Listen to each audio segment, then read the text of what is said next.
pero muy buenas noches. 8 de la noche, justamente comenzamos con este nuevo programa de La Letra Chica. Jorge Temponi, ¿cómo andás? Maite Sarasola, muy bien, ¿y tú? Bien, programa cargado el de hoy. En el primer bloque vamos a estar recibiendo a Fiorella Buceta. Vamos a hablar sobre su trayectoria, sobre lo que fue el paso por el Parlamento, sobre sus varias militancias y también sobre lo que va a ser su rol liderando la Asesoría para la Igualdad de Género de la Intendencia de Montevideo. En el bloque 2, vía Zoom, contacto con la Argentina, con el periodista Juan Luis González, que escribió 2 libros sobre Milei, El Loco y Las Fuerzas del Cielo. Algunos temas, como por ejemplo, y esto es tal cual, digo, como pregunta es muy pertinente. Hay muchas cosas interesantes en ese bloque, es una cosa impresionante. ¿Qué rol tienen para él sus perros como asesores? Esto y más con González. Y hay un gato asesor también. Hay un gato. Bueno, en el tercer bloque nos vamos a meter en el mundo sindical. Por un lado vamos a estar hablando sobre la situación de las denuncias que tienen que ver con el Zunca, también qué pasa con la industria pesquera del Uruguay y el SUNTMA. Y también vamos a conversar con Karina Núñez, nuestra compañera, sobre el estado de situación de las trabajadoras sexuales en nuestro país. Todo esto hoy en La Letra Chica.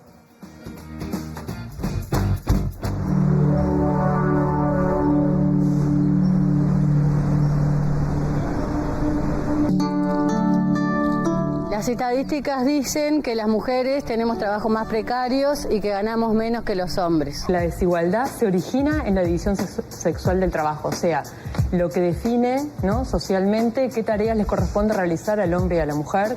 ¿Que nos baja el salario cuando tenemos niños y niñas? Sin duda. Cuando la mujer está en la casa cocinando, preparando el alimento, colgando la ropa, lavando, haciendo, ¿no? Es tiempo real eso que es se está tiempo de perdiendo. trabajo no remunerado. El tema de las desigualdades de género no es un asunto abstracto.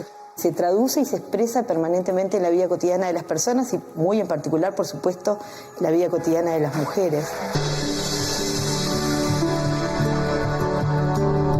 Otro gran problema que tenemos las mujeres que vivimos en asentamiento es la violencia basada en género, porque muchas veces dependemos de un hombre, no tenemos ninguna oportunidad, ninguna puerta abierta para poder buscar una solución a nuestros propios problemas, pero se tienen que empezar a abrir las puertas y generar las oportunidades para que no nos excluyan más.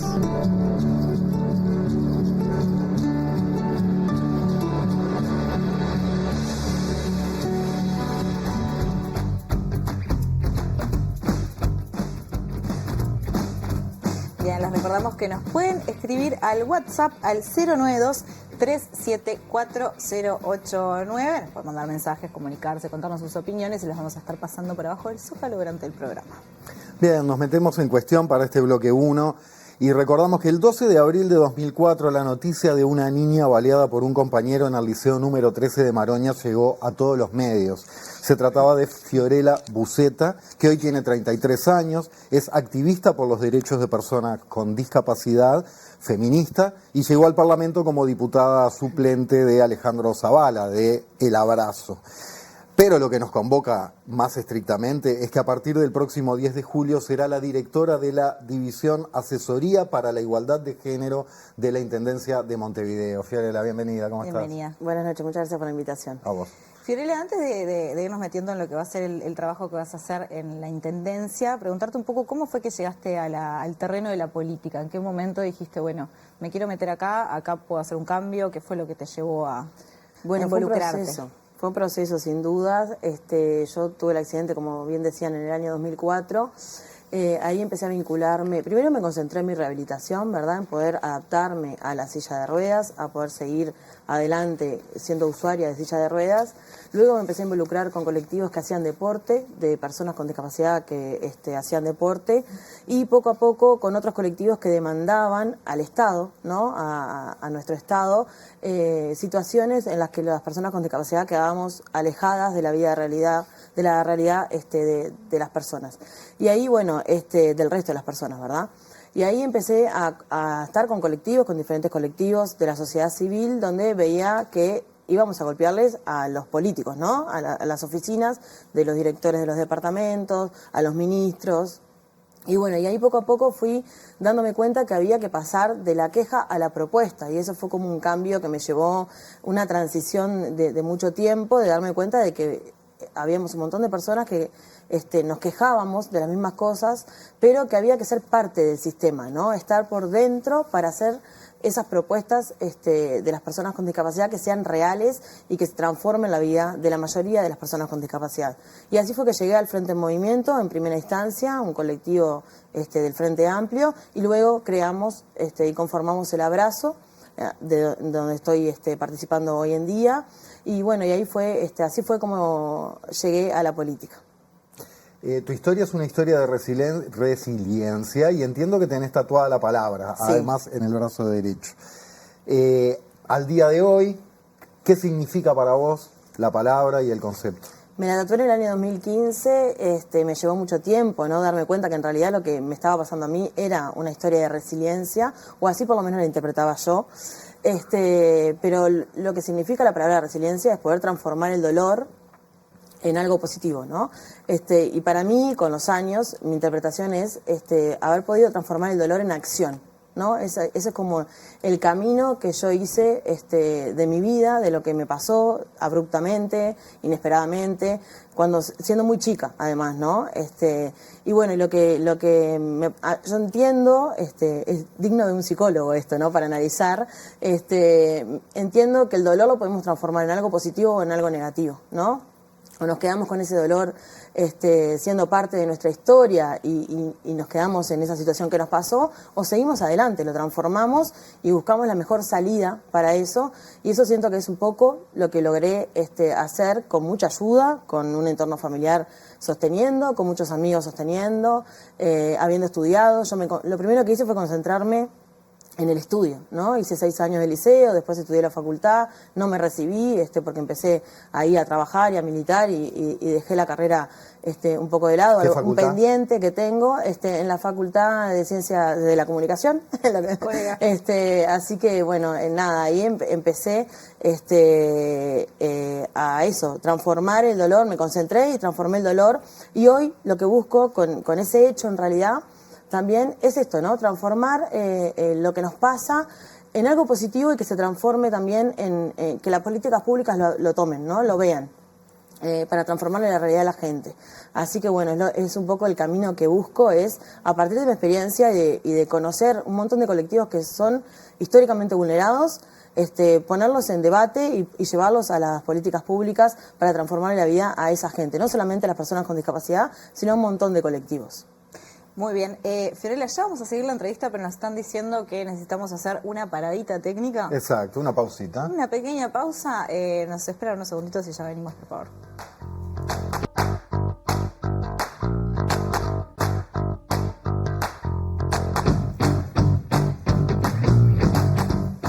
Son las 20:21, se solucionó efectivamente el problema técnico. Se habrán dado cuenta que aunque habláramos nosotros, seguían viendo a Fiorella. Bueno, se trancaron los botoncitos que van cambiando de cámara. Pasa muy cada tanto, pero puede pasar.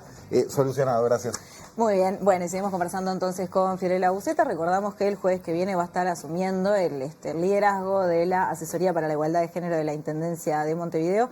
Fiorella, tú estuviste trabajando como edila en la Junta Departamental de Montevideo, por lo cual conoces muy bien los desafíos que tiene nuestra ciudad y nuestra capital. ¿Qué te pasó cuando te llamaron y te dijeron, mira, queremos que vengas a trabajar en la Intendencia, queremos ofrecerte este laburo en particular? Bueno, en realidad también fue un proceso, primero en la campaña, ¿no? Donde Mario además me invita a ser una de sus suplentes, de su línea de suplentes, y ahí, por supuesto que aceptamos el desafío, por eso es este cambio también, ¿no? Del Parlamento a la Intendencia.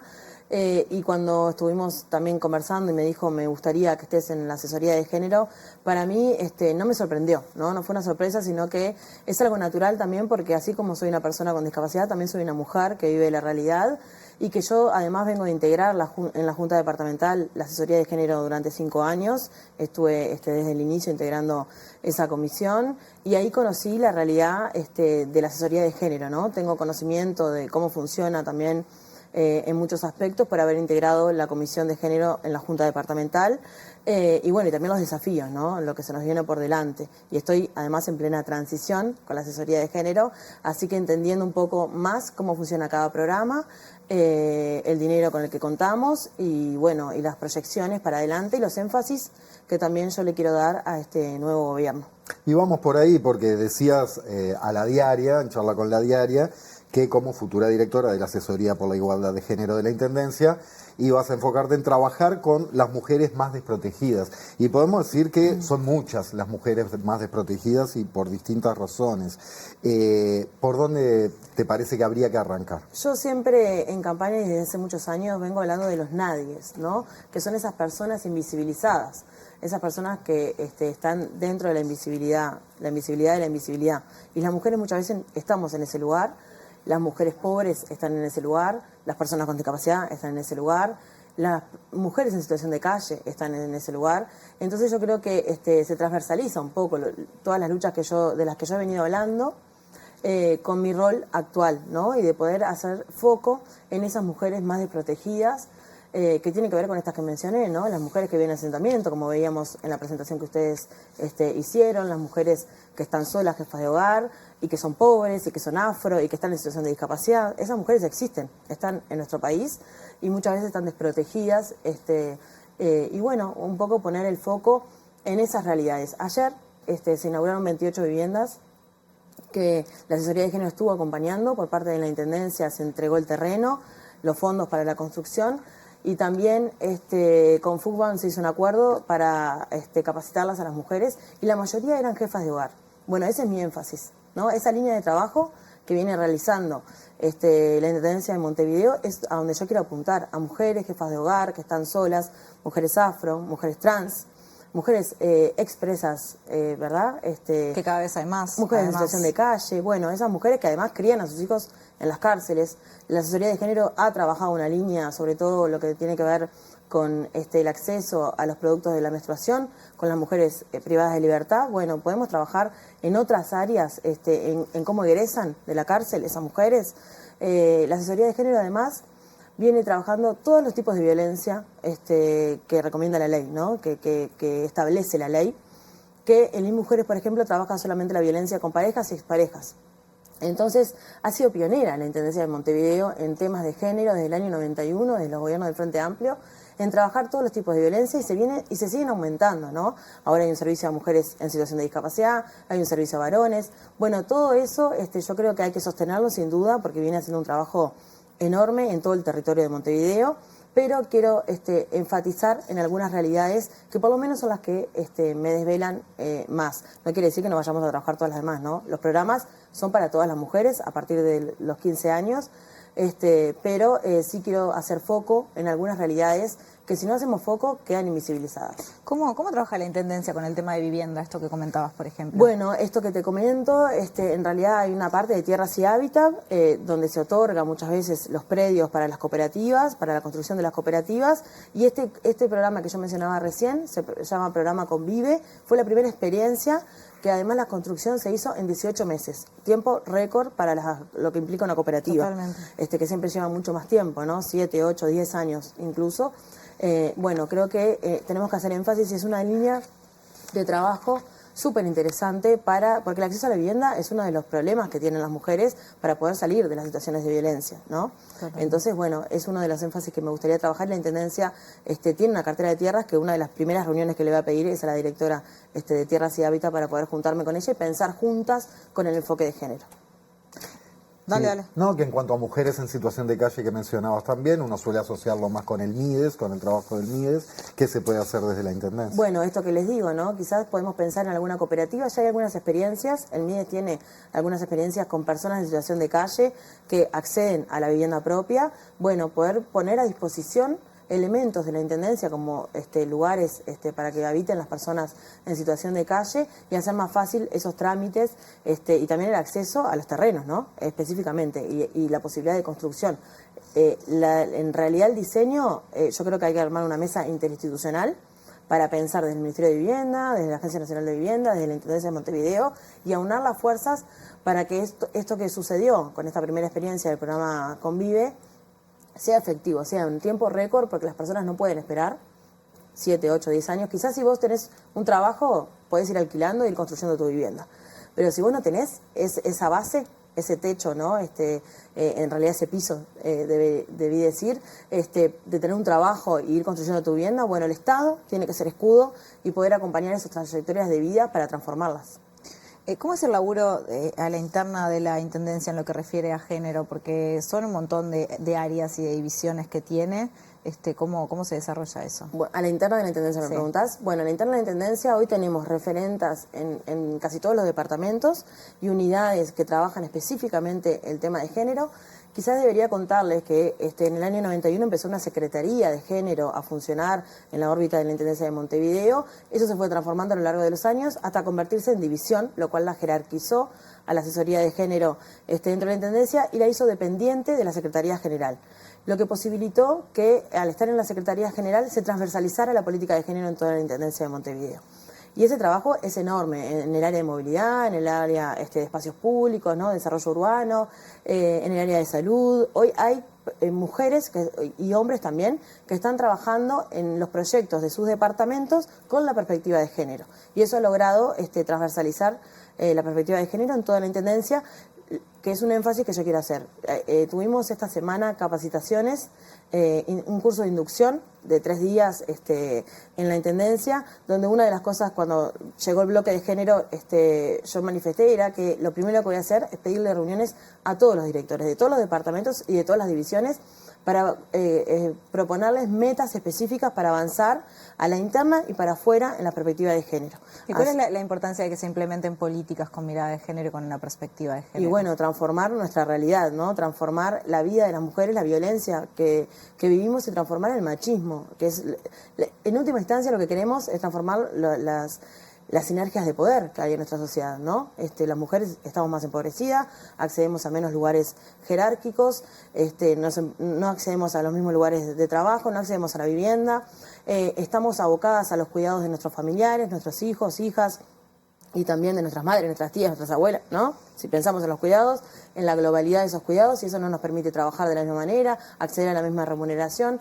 Bueno, en última instancia lo que queremos es transformar la sociedad machista en la que vivimos, ¿no? Y para eso la Intendencia de Montevideo tiene un montón de programas que acompaña a las mujeres que sufren la violencia directa de sus parejas, exparejas, tíos, primos, abuelos, pero también busca esto, ¿no? La independencia económica, que la mujer sea independiente, sea libre y pueda elegir hacia dónde quiere ir con su vida, y bueno, y esas trayectorias de vidas las acompañamos desde las comunas mujeres y también a la interna de la Intendencia venimos trabajando un montón de realidades que se vienen dando. Mencionabas hace un rato que el servicio para varones, ¿no? Servicio para varones con la línea telefónica, dicho sea de paso, 1950-5151. Entiendo, fundamentalmente centrada en servicio para varones que ejercen violencia y están necesitando una ayuda, aunque no es solo eso. Hay dos.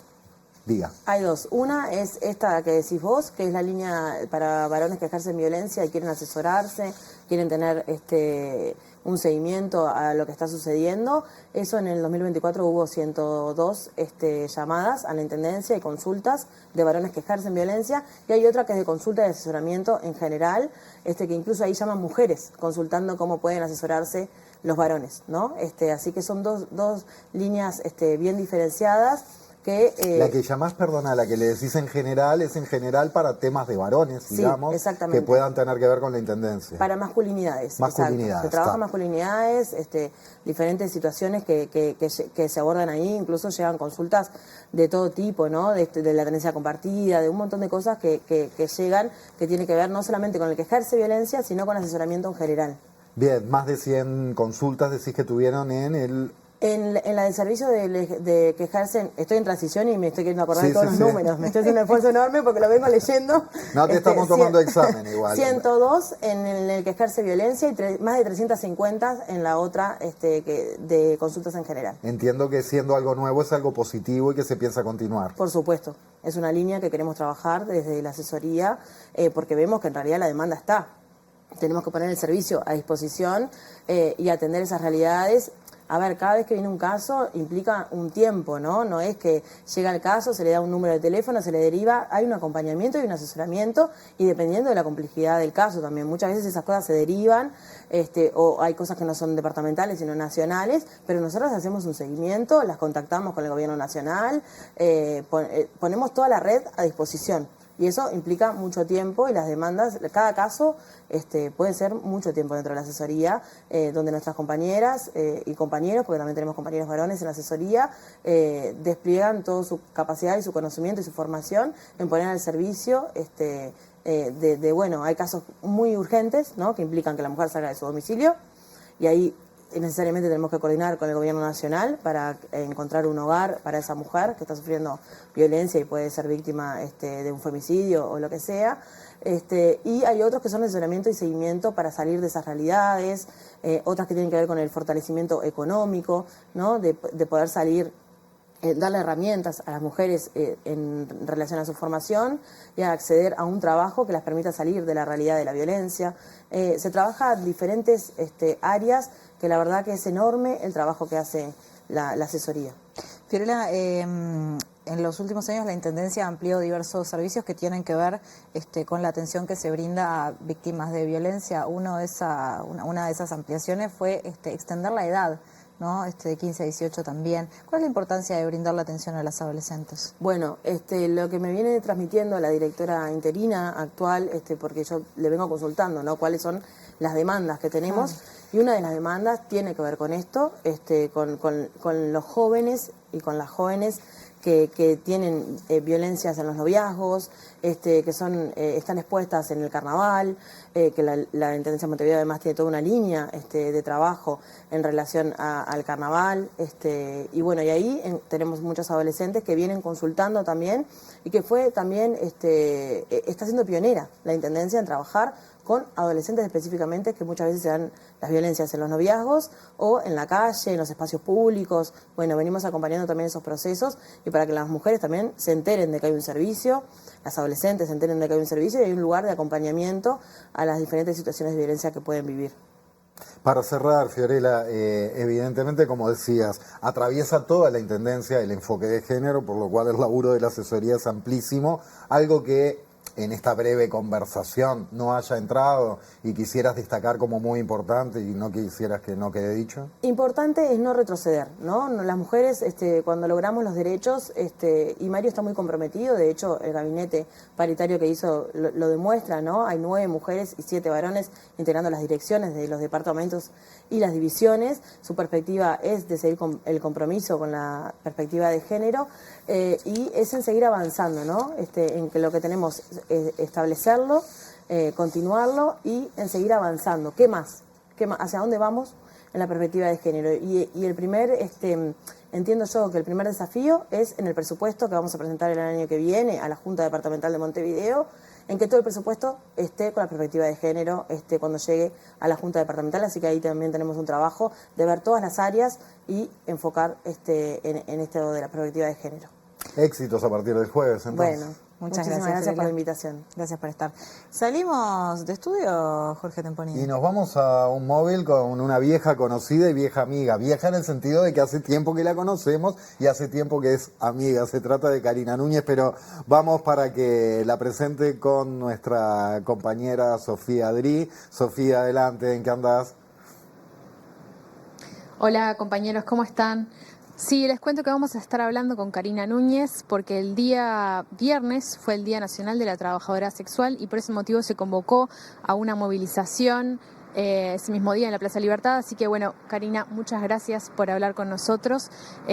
Uno de los reclamos principales tiene que ver con la modificación a la ley 17.515. ¿Qué problemas tiene esta ley y qué modificaciones proponen hace tiempo? Hola, un gustazo, saludo al piso.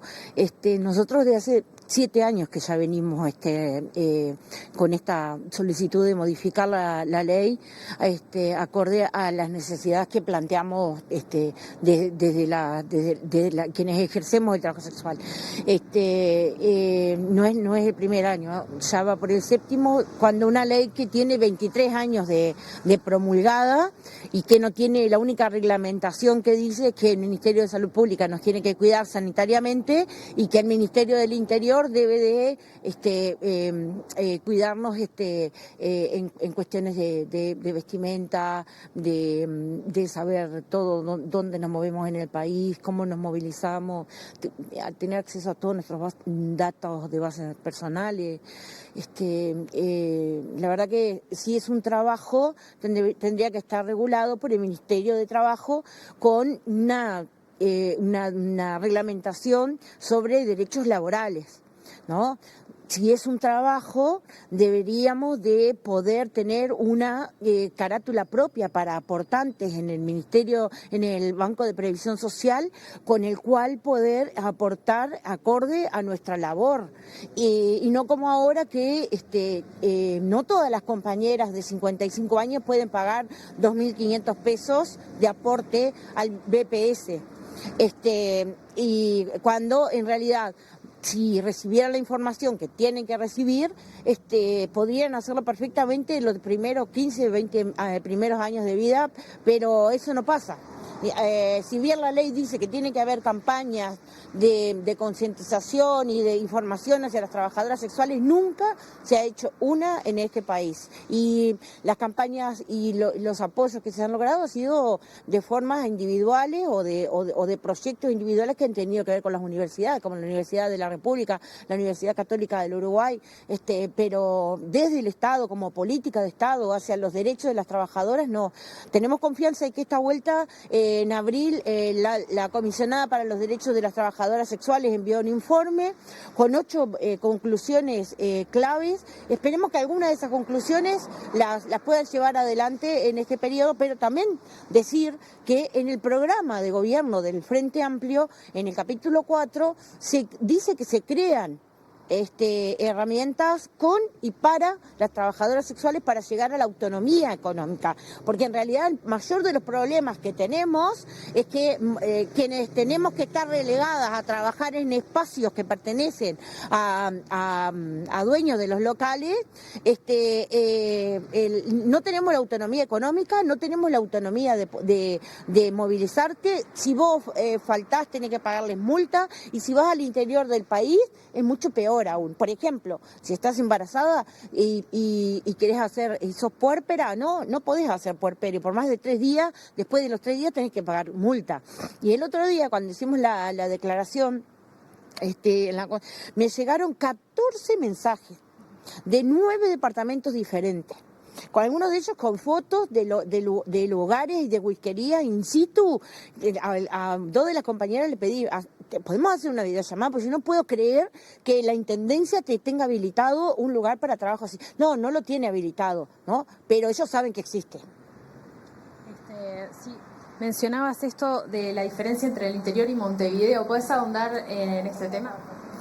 Claro, ¿por qué? Porque la ley le da la potestad a cada intendencia a realizar su propia reglamentación, ¿no? Sus zonas de trabajo sexual. Por ejemplo, Montevideo es la única intendencia del país que tiene es zona liberada, ¿no? En cualquier parte como es de Montevideo se puede, no hay zonas rojas delimitadas, pero en otros departamentos las zonas son de exclusión, en lugares en donde no tenés protección, o en lugares en donde si llamas a la policía no va, ¿no? No se consulta con las compañeras, a veces ni siquiera hay grupos de compañeras formadas. Y cuando vas a hacer denuncias con respecto a las vulneraciones de tus derechos, o se te burlan o directamente no te las toman. Entonces, dejan a las compañeras con total indefensión. Y si no, lo único que le preguntan es, bueno, ¿te hiciste la prueba de VIH? Bien, ¿están bien tus análisis? Y no le preguntan más nada. Y le preguntan por el VIH cuando 7 de 10 trabajadoras sexuales las mata de alguna forma de cáncer provocada por HPV. Sin embargo, eso no se consigue. Bueno, perdón, no debo decir no se consigue. Se consiguió, sí, solo en Montevideo, pero perdonen, pero si se logra en un solo departamento, creo que falta muchísimo por hacer, sin desmerecer lo que ha hecho Montevideo, las policlínicas, el área de salud, sensibilizando a los equipos de salud para trabajar de forma integral a través de las pautas de atención integral que están desde 2019. y que solo se consiga acá, como los cupos laborales. La Intendencia de Montevideo es la única intendencia que le dio un cupo de 4% para las trabajadoras. En el periodo anterior, no sé qué van a hacer, capaz que lo sacan, pero en el periodo anterior nos sacaron 93 compañeras de la esquina en el invierno. Nos sacaron 18 compañeras que las capacitaron para uñas, esmaltado y eso, que ya no volvieron a trabajo sexual. Hicimos en el municipio se logró firmar un convenio para que hijos de compañeras entraran, y el otro año entraron 5 y este año entraron 5 más. Entonces se logra cortar la cadena de naturalización de la prostitución como una forma válida de la pobreza de forma intrafamiliar a raíz del estigma. Otro de los reclamos tiene que ver con la regulación del trabajo sexual en plataformas virtuales. ¿Puedes contarnos más de eso? Bueno, eso también que se ha disparado totalmente, es una cosa impresionante, con los números de la UCEA, de la USEC, nos dio de 1.600 visualizaciones, 16.000 visualizaciones en 2016-2017 a 2.300.000. ¿No? Y pasaron de 4 a 16 plataformas, aparte de todo el tipo de las otras plataformas que también se utiliza para comercializar. Pero para mí lo más grave de todo es que es tan alta la falta de información que tienen las compañeras que la precarización y la clandestinidad en apartamentos, en casas de masaje y en sauna es mucho mayor. ¿Por qué? Porque hay 15.000 en el registro de trabajo sexual y hay 70.000 por fuera. Entonces digo, si vos no informás y no le decís a las compañeras que ya no las anotan más en el registro de trabajo sexual, que ya no tienen que pasar por el Ministerio del Interior y que quienes las obliguen a pasar por el Ministerio del Interior tienen que saber que pueden llamar al 0800-5000 y denunciarlos porque están haciendo una falta contra la compañera, están haciendo abuso de poder. Y tenemos muchos dueños de locales que están aliados con la policía corrupta, ¿no? Y van a hacer alguna denuncia a las compañeras y dicen, vos, acá tengo una de tus gurisas denunciándote. Mañana se reúnen con el Ministerio de Trabajo y Seguridad Social. ¿Qué expectativas tienen? Bueno, primero consolidar lo que se firmó con el ministro anterior, con Mieres, sobre que las empresas que contraten trabajadoras sexuales, como primer empleo, se les saca entre 5 y 11.000 pesos, se les descuenta de impuestos a quienes contraten trabajadoras sexuales que estén formadas, ¿no?, para el empleo.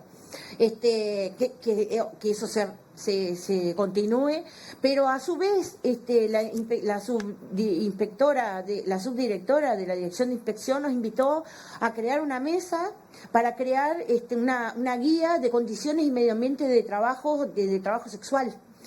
Y bueno, va a ser la primera que vamos a tener en 23 años. Bueno, bien. Los compañeros querían mandarte un saludo. Si querés, ponete el auricular. Karina Núñez. Hola, gente linda. Mira, yo ante todo quería agradecerte porque nos llega en el minuto a minuto que desde tu aparición en pantalla se ha disparado el rating de este programa, como solía suceder cuando estabas acá en piso. Así que mandarte un beso enorme, corazón. Mandarte un abrazo, Cari. Bueno, yo les mando un beso enorme a ustedes, los llevo en el corazón, a todo el equipo de piso y a toda la teleaudiencia. Yo también estoy dentro del rating. Y nada, agradecerles la labor que hacen, el espacio y nada, un beso enorme. Y para mis compañeras, como para cerrar, hay un llamado ahora de 57.000 pesos, que por favor se contacten con Visión Nocturna, con Comperts o con el proyecto Caminos para ayudarlas a rellenar el currículum. Hay 16 puestos para mujeres trans y 45 para mujeres afro. Así que bueno, gracias, un gustazo. Arriba, Gracias, Karina. Cari. Fuerza con las reivindicaciones, éxitos, te queremos, beso. Bueno, allí teníamos la palabra de Karina Núñez, activista por los derechos de las trabajadoras sexuales, a propósito de este último día de la trabajadora sexual y las distintas reivindicaciones que están haciendo. Muchas gracias, Sofía, te mandamos un abrazo. Bueno, terminamos este primer bloque de La Letra Chica, no sin sus sobresaltos, pero bueno, quédense porque en el próximo vamos a estar yéndonos hasta Argentina para hablar de las peculiaridades del presidente. ¿Sabés lo que dije cuando me enteré que para Milei sus perros eran asesores? ¿Qué? ¡Wow! No. Ya venimos. Ya venimos.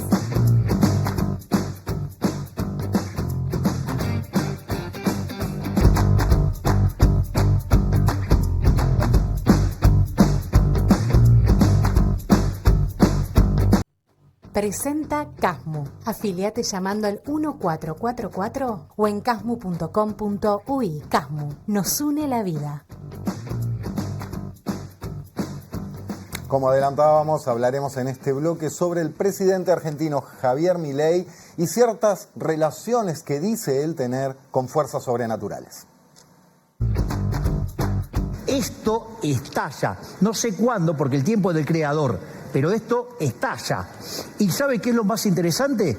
Que si estalla, tenemos la forma de arreglarlo. Y si no, no estalla y nos dejan la bomba 5 minutos antes de explotar, también. Argentina elected Javier Milei to fix these issues. A self-described anarcho-capitalist. ¿Vos sabés que hicimos el ajuste fiscal más grande de la historia argentina y de la humanidad? Ministerio de Ciencia y Tecnología e Innovación. ¡Afuera! Ministerio de Trabajo, Empleo y Seguridad Social. ¡Afuera! ¡Viva la libertad, carajo! No solo estoy poniendo a la Argentina al tope mundial, siendo uno de los 2 políticos más conocidos del mundo junto a Donald Trump, sino que además estoy haciendo el mejor gobierno de la historia argentina. Argentina opó de forma arrolladora el experimento político que derrotó al peronismo. Con un feroz programa de ajuste y recorte del gasto público, Milei ha logrado superávit fiscal y está ganando la batalla contra la inflación. Milei pasó la motosierra por ministerios y eliminó subsidios al transporte y la energía y se desmarca de la agenda internacional sobre violencia de género y cambio climático. Milton Friedman fue economista que daba clases en la Universidad de Chicago y ganó el Premio Nobel de Economía en el año 1976. ¿Uno de tus perros no se llama Milton? Se llama Milton, porque Milton Friedman medía 1,51 m. Uy, qué barbaridad. Y Milton, yo tengo mastines ingleses, Conan Murray, Milton, Robert y Lucas. Milton en 2 patas mide 2 metros. O sea, de mis hijitos de 4 patas es el más alto de todos. ¿Cuántos perros tenés? 5. Conan, que es el papá. ¿Y es verdad que le hablas a uno que está muerto? Viste que él clonó a sus perros y que uno de ellos se dice que es Conan, digamos, como que está Conan ahí. ¿Es posible eso? ¿Que Conan haya reencarnado en un perro clonado? Ahí sale, mirá. Ahí está. Mirá, Conan, mirá la cámara, hijo, mirá la cámara. Dale, mirá, ahí está, dale, mirá la cámara. Bueno, ok.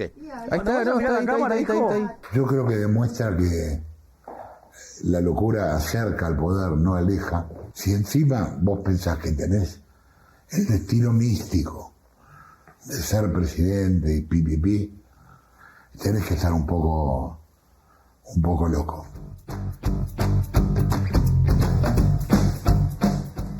Y en este bloque vamos a conversar con uno de los periodistas que más ha investigado y ha estudiado la figura de Javier Milei. Estamos hablando de Juan Luis González. Él es editor de política de la revista Noticias Argentina, autor de 2 libros fundamentales para entender lo que podríamos llamar quizás el fenómeno Milei, cómo un personaje de estas características llegó a ocupar la presidencia de Argentina. Uno de estos libros es El Loco, fue publicado por Planeta en 2023 y reeditado 6 veces.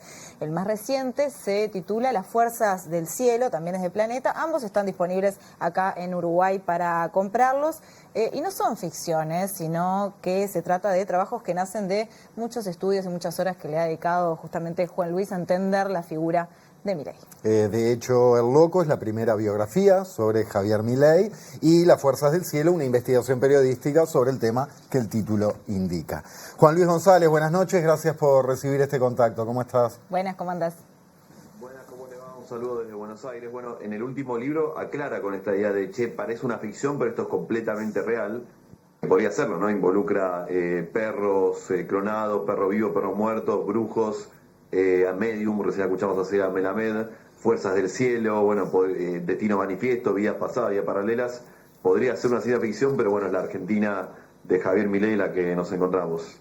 Antes de entrar en todo este terreno místico, o de relación de él con lo místico manifestada por él, ¿en qué momento te llamó la atención el personaje de Milei, ¿no? ¿Cuándo le entraste, digamos, a la figura periodísticamente? ¿Y te llamó la atención que llegara a ser presidente o la viste venir? Él me llamó la atención la primera vez que lo vi, que fue en el 2018. Él, yo no sé cuánto llegó a Uruguay, pero antes de ser presidente tuvo 3, 4 años muy fuertes como mediático. Lo conocí ahí en la revista Noticias, una producción que hicimos, que al día de hoy te diría, si la vas a ver, es profética casi. Se llamaba La Argentina Freak, personaje de una Argentina que vive al borde, y él se presta para hacer la cara de ese fenómeno. Ese de hecho se define como freak en ese reportaje. Ahí lo conocí, me impactó mucho el personaje, como un economista mediático más, y desde entonces, hasta que se metió en la política en el 2021, lo entrevisté unas 6, 7 veces a la editorial. Yo trabajo en la revista Noticias, en la editorial Perfil, editorial hoy que Milei dice en público que quiere cerrar y está intentando cerrarla. De hecho, la editorial tiene 5 juicios con el gobierno, pero en aquel momento se llevaba muy bien, venía bastante, y un poco de casualidad, si no empiezo a seguir, ya apenas arranca en la Ciudad de Buenos Aires, en su primera campaña, en el 2021, llego medio casualidad porque yo estaba haciendo otra cobertura y llego medio de rebote a la primera vez que hace una marcha política, principio del 21, y sí, de ahí me fui absolutamente impactado por lo que vi. Confieso, ahora en el diario del lunes, que no imaginé que estaba siguiendo en tiempo real el ascenso, un movimiento al poder en Argentina, algo que nunca había sucedido en Argentina. Nadie había llegado de ser de no hacer política a ser presidente en 2 años. Tenés el caso de Perón, pero tiene algunas diferencias sustanciales. Lo que sí siempre imaginé, de hecho yo le llevo la idea de hacer el loco a Planeta septiembre de 2022, sí imaginé que Milei tenía razones para que le vaya muy bien, que la nueva derecha tiene razones para crecer en todo el mundo y que en Argentina estaba, que Milei era un líder carismático que podía interpretar a una Argentina que mucha gente le había dejado de hablar, o muchos espacios políticos.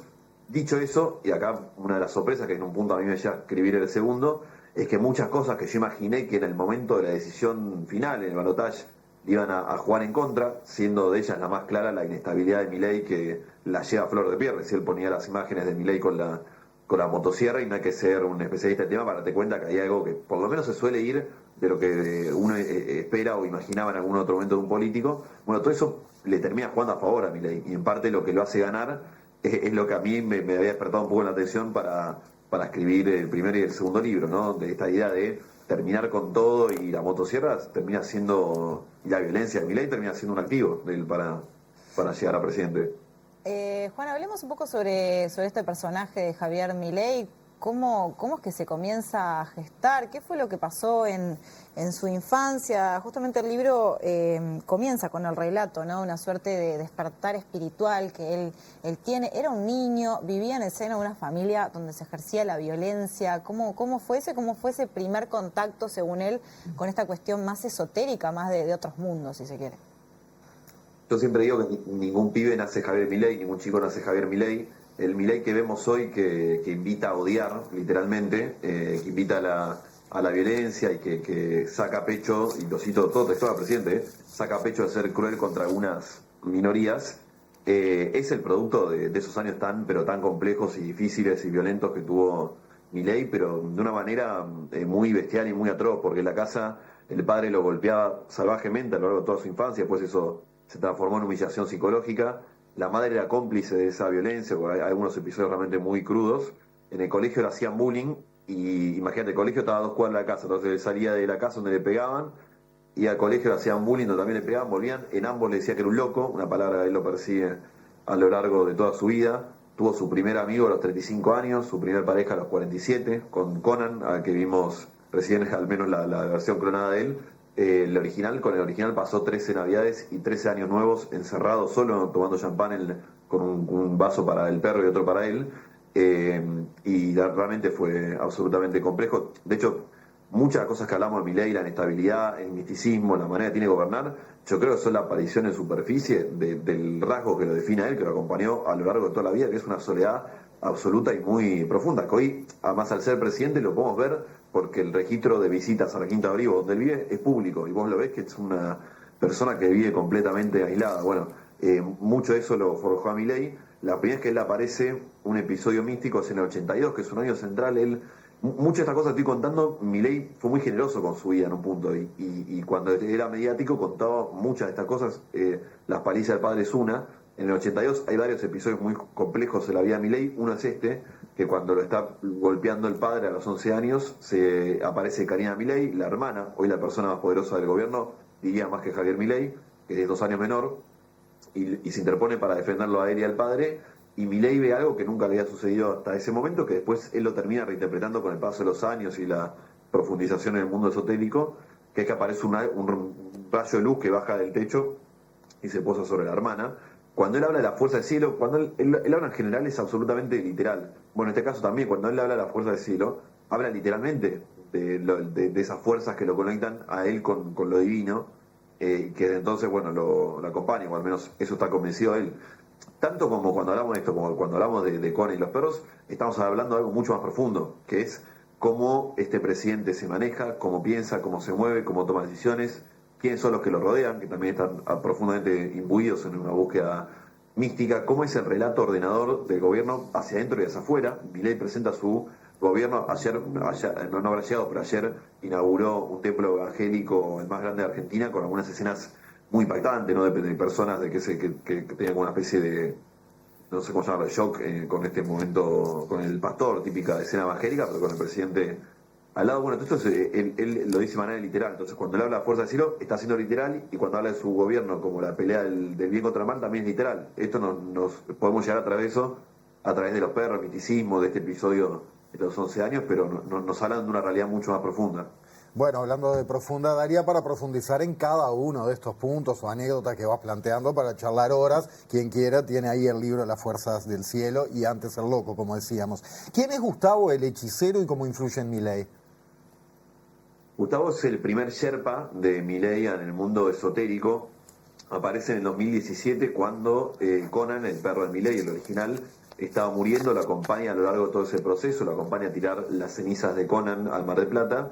Y cuando están volviendo de ese viaje, Gustavo nunca le había dicho la verdad de por qué él había aparecido de la nada en su vida, por qué lo había acompañado. Gustavo es el primero que lo empieza a comunicar a Milei con Conan, o sea, ese primer diálogo interespecies. Hay cierta disputa en la autoría de la entrada de Milei al mundo místico. Celia Melamed, a quien la vimos recién, que la medium, la que entrena a Karina en este mundo, también disputa ser el padre de la madre, en este caso de la criatura. Pero lo cierto es que ahí Gustavo le da algo que es una narrativa central hoy en el gobierno, que es que convence a Milei, a Milei le dice nosotros nos conocemos de otro lado, y Gustavo lo termina de convencer de esta idea de que hay vidas, que la vida presente se explica por vidas pasadas, y que en el caso puntual de ellos dos se conocían del Imperio Romano, donde Gustavo era Marco Aurelio, el emperador, y Milei era un gladiador reconvertido general por la mano de Gustavo, y Conan de hecho era un león, ¿no? Entonces yo en el libro era claro, digo, todo esto yo no le estaría dando entidad si no fuera porque Milei le da entidad, pero sí hay que decir dos cosas a favor del misticismo de Milei y entender también por qué Milei está tan convencido de su búsqueda mística. Una es que en el 2020, cuando él termina de armar todo el panorama, esto fue en el 2017, octubre 17, en el 2020, cuando ella está muy fuertemente metido en lo místico, cree que Dios se le aparece y le profetiza que va a ser presidente 3 años después, cosa que sucede. Bueno, Gustavo, cuando le cuenta toda esta cuestión de que se conocía el Imperio Romano, le dice, ya había muerto Conan, le dice, necesitas 5 perros porque en el Imperio Romano vos luchabas con 5 leones.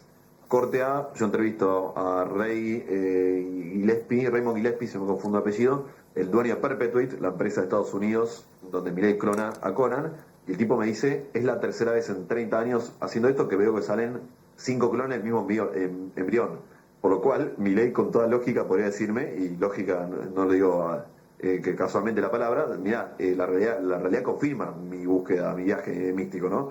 Pero bueno, Gustavo es central. Hoy la narrativa romana en el gobierno aparece profundamente. La cuenta del principal asesor del gobierno se llama Milei Emperador. La Fuerza del Cielo, que también es la agrupación, no sé si la ubica, pero vendría a ser lo que era la cámpora, el kirchnerismo, vendría a ser la Fuerza del Cielo, que no casualmente se llama así. Tiene una estética imperial y romana. El color violeta es el color del partido, nada viene del Imperio Romano. La figura del león viene de que Conan era un león en el Imperio Romano. Bueno, mucho de la narrativa viene de ahí. Entonces, insisto, cuando estamos hablando de lo místico, estamos hablando también de cómo hace política Milei.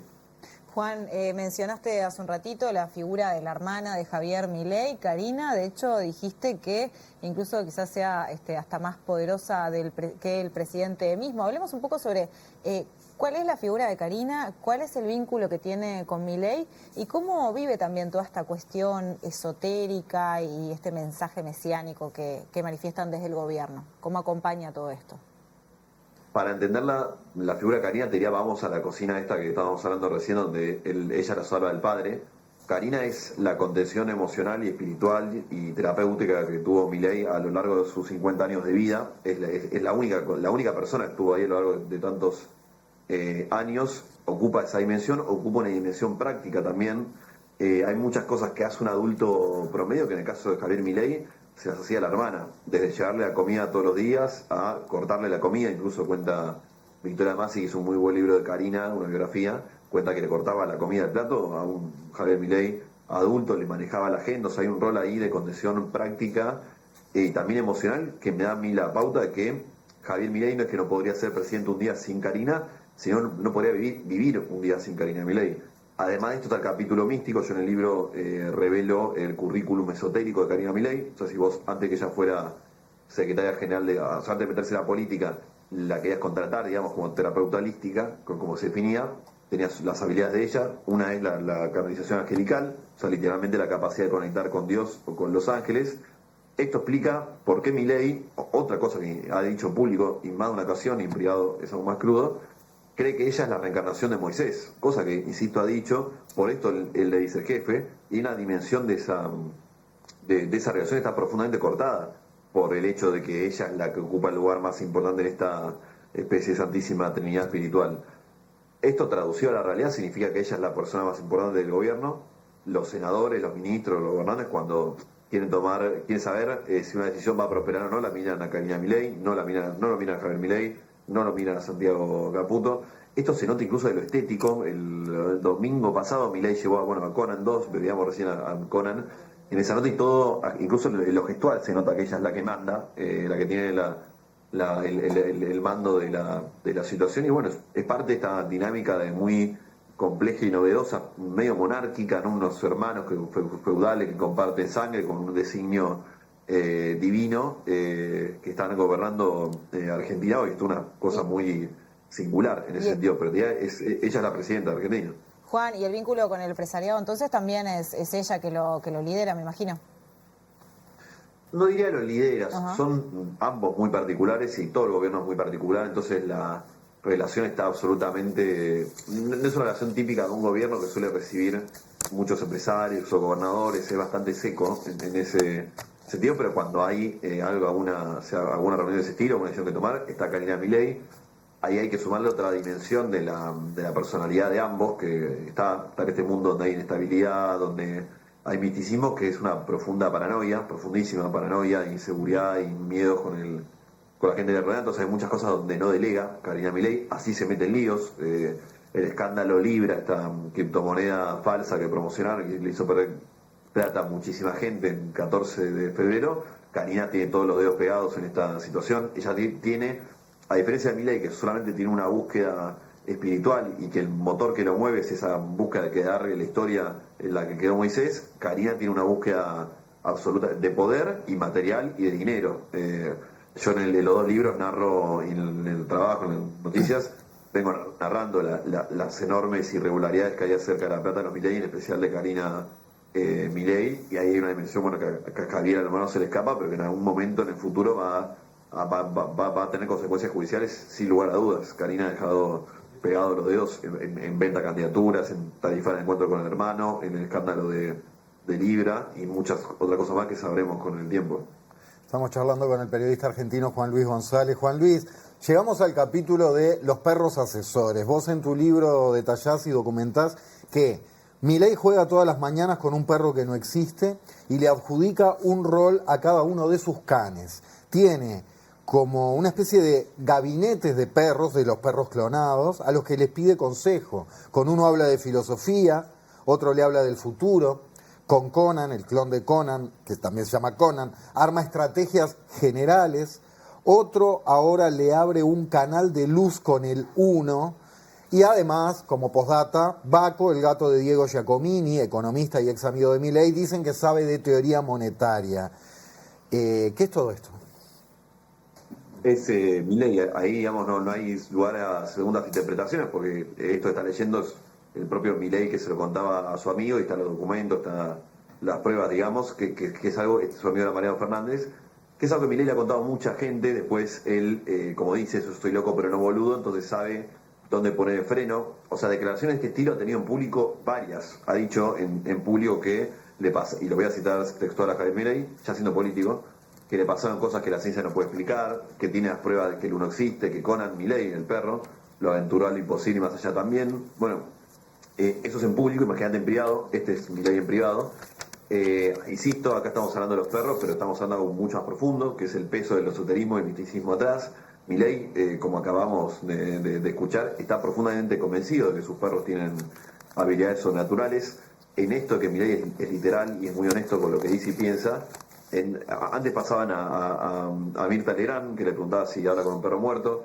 Hay otra entrevista donde le pregunta específicamente por el rol de sus perros, esta especie de gabinete paralelo, y él no solo no lo niega, sino que redobla la apuesta. Le contesta al periodista, ¿cuál es tu problema si esto es así? ¿En qué te molesta que me asesoren? O sea, pone como un caso teórico, pero es muy impresionante. Ahí la última novedad es que el viernes sacamos la tapa de noticias que explica por qué Milei llevó a Conan, al clon de Conan, cree él la reencarnación de Conan, a la televisión, que es porque le llegó Junior, un perro nuevo, un perro ahora, a principios de abril. Ahora sí hay 5 perros en la Quinta Olivos. Lo que, plantea enormes preguntas. Primero, ¿de dónde sacó $50.000 el presidente de la Nación para hacer un clon? Ese es el precio que salen. 2, solo más que una pronto es una confirmación. La llegada del 5.º perro confirma que durante todo este tiempo hubo 4, y vuelve a plantear una pregunta muy inquietante, que es, uno, Milei estuvo mintiendo todo este tiempo, diciendo que tenía 5 cuando sabía que tenía 4, lo que plantea la duda de para qué mentiría con algo así. O 2, por el contrario, como se sostiene en la evidencia que presentamos en el libro, los relatos, en este chat que acabamos de escuchar, Milei está tan, en el currículum místico de Karina Milei, está tan convencido de esta búsqueda mística, esotérica de lo sobrenatural, que cree haber tenido un vínculo con Lucas, que es el perro que murió, como antes lo tenía con Conan. Son preguntas complejas. Y, Juan, Milei, es sabido, ¿no? Ha sido una persona sumamente violenta con periodistas, con diversas figuras de la cultura argentina. Tiene un ensañamiento particular con algunas que se puede ver en sus redes sociales, y tiene como esta cuestión de que no se puede cuestionar, ¿no? su verdad, una verdad única. Vos has dicho que la gran duda es qué va a pasar cuando la democracia y la Constitución entren en conflicto con las fuerzas del cielo. ¿Podemos ahondar en esto? ¿Qué es lo que ves en este sentido? Porque suena a peligro, ¿no? Realmente. No, de ya hay una ventaja ahí con esto de que la nueva derecha ya triunfó en algunos lados del mundo y en Argentina está llegando tarde, si se quiere, que no tenemos que teorizar, podemos ir a casos concretos. Yo voy a ver El Salvador o voy a ver Hungría, 2 regímenes cuyos presidentes son muy festejados por Javier Milei. Bukele ha venido a Argentina, ha sido recibido por Milei de la Rosada, Milei ha viajado allá, lo mismo con Orbán, que vino acá. Ahora hace 2 semanas el ideólogo de Milei, Agustín Laje, estuvo reunido con Orbán mano a mano. Entonces yo veo esos países y ahí la democracia desapareció, ya hace un tiempo. O sea, al menos como la entendíamos. Orbán llama a su gobierno un gobierno iliberal. Lo de Bukele uno lo podría definir como una autocracia electoral. Es un gobierno que desde adentro de la democracia fagocitó la democracia, un sistema de la división de poderes, maneja la justicia del Congreso como con un joystick, la libertad de prensa no existe. Y yo te digo, a todo eso Milei le suma su contenido místico, ¿no? La creencia profunda de que la legitimidad suya no viene de la ley de los hombres, sino de la ley de Dios. Es un cóctel muy, pero muy complejo. Tampoco tengo que teorizar, porque yo te digo, ya la democracia argentina no es la que era hace un año y medio, ¿no? Ni siquiera tengo que irme hacia dónde va esto. Milei asumió con el Congreso de espaldas por primera vez en la historia argentina. Por primera vez en la historia argentina no dijo que venía a gobernar para todos, sino que dijo, yo vengo a gobernar para los argentinos de bien. A los del mal ya quedan afuera. En términos más técnicos, gobierna hace 2 años sin presupuesto, eso no había pasado nunca. Tomó deuda con el FMI por un decreto presidencial, que por ley tiene que ser una ley votada en el Congreso. Metió a jueces de la Corte Suprema por decreto, cosa que no se puede hacer. Bueno, y una larga serie de cosas que te dan la pauta y ya está cambiando, ¿viste? el apriete y la censura a los periodistas que osan criticarlo, investigarlo, va en esa misma línea, ¿no? La idea de instaurar una verdad única. Hay algo también ahí con la fe, ¿no? La idea de que la fe no puede ser discutida porque si no se resquebraja y que él tiene la clarividencia y nunca se equivoca. Bueno, es un poco la Argentina que estamos. Los hechos de violencia están a la luz del día y suelen suceder. Hay un fotógrafo, Pablo Grillo, que en marzo sufrió un ataque, un gas de que tiró la policía y que le pegó en la cara y no se murió de milagro. Tuvo 2 meses en el hospital, todavía sigue en una situación muy delicada. A Roberto Navarro, otro periodista, le pegaron en un hotel, terminó 2 días en el hospital. A Tomás Cuesta, un fotógrafo, en una manifestación lo detuvieron de manera muy violenta, le pisaron la cara. Está todo muy atado con hambre. Y acá la gran duda es que Milei yo no creo que le vaya a poner una pistola en la mano a nadie, pero me voy a ver lo que pasa en Estados Unidos, donde hace 3 semanas mataron a una diputada demócrata, bueno, y Trump no le puso la pistola en la mano al asesino. Bueno, pero vos cuando Milei, las metáforas que está usando, que lo asemejan, y yo creo que es una comparación correcta con regímenes totalitarios del pasado, Milei habla de parásitos, a los parásitos se los extermina, también habla de virus, dice que no se odia lo suficiente a los periodistas, habla de los periodistas como si fueran boxeadores, que pegan fuerte y no se bancan de vuelta. Son todas textuales del presidente. Bueno, a los boxeadores vos le pegás, a los parásitos los discriminás, a los virus también. Está muy fina la línea, realmente. Así que sí, es complejo el panorama. Un poco la etapa del libro juega un poco con eso, ¿no? Atravesando todos estos temas de los que venimos hablando, Juan Luis, entre lo que investigaste y tu opinión personal, 2. 1. ¿Vos crees que Milei en sus formas y en sus contenidos cree a pie juntillas, es honesto en todo o exagera para sacar partido del personaje? Y la otra, ¿hay algo de todo esto que a él le moleste, que él se sepa, o va a cara descubierta con todos estos asuntos místicos, con todo lo que resulta, digamos, excéntrico? Él sabe que hay cosas que la sociedad no la podría aceptar. Vuelvo a esto que dice, soy loco pero no boludo. Cada vez que ha contado una de estas experiencias más místicas, a Mariano Fernández le contó las 3 veces que Dios lo llevó a ver la resurrección de Cristo y le decía, te prohíbo contarlo porque puede decir que estoy loco. A Mauricio Alessandro, un abogado mediático, le pasa el contacto de Celia Melamed, la medium, y le dice, te prohíbo contarlo porque decir que estoy loco. Nosotros en Noticias, hace un año, cuando publicamos la tapa que contaba que había 4 perros y el que al quinto lo imaginaba, recibimos una amenaza de Santiago Caputo, el asesor presidencial, donde textualmente nos dice, si publican esa tapa, vamos a ir a la guerra contra ustedes. Milei a los 2 días sale a declarar que quiere que el perfil la editorial quiebre, y hoy el Estado es bestial en cómo avanza contra la editorial, que tiene 5 juicios con el gobierno. Entonces ahí está muy clara la búsqueda. Además, la única condición que pone Santiago Caputo a la hora de poner pauta en medios está prohibido hablar de Conan. Esto es información, lo ha contado un conductor muy famoso de Argentina, Jorge Rial, que trabaja en un canal opositor, el más conocido, C5N, contó que el único tema que no se puede hablar en el canal es Conan.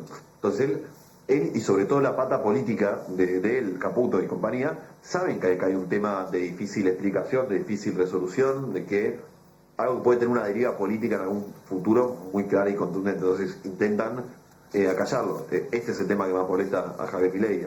Parece medio increíble, ¿no? Pero una marcha de la CGT y una plaza de Mayo llena le molesta menos que si te metes con los perros. De hecho, hace 7 días Milei ha dicho que va a enjuiciar a todos los periodistas que hablen de los perros. Eso parece distópico, pero le juro que lo contó así en un evento con estas palabras textuales. Habló de mis hijitos. Entonces está muy expuesto en ese sentido, que es lo que más le molesta. Y en general te diría, Milei es genuino. Obviamente después cambia de opinión. Hay veces que no dice la verdad, como cualquier político tiene esos vicios, pero la gran novedad de Milei no es lo que miente o lo que dice y no termina siendo, sino lo bestial que es, lo honestamente brutal que es. De hecho, ganó la elección, el video que veíamos de la fuera, él ganó la elección prometiendo ajuste. Ahí la novedad ya tira no solo a Argentina, sino mundial, al punto tal que la principal potencia del mundo, Estados Unidos, viene y importa la motosierra de Milei. O sea, esto de hacer el ajuste cool, hacerlo electoralmente atractivo,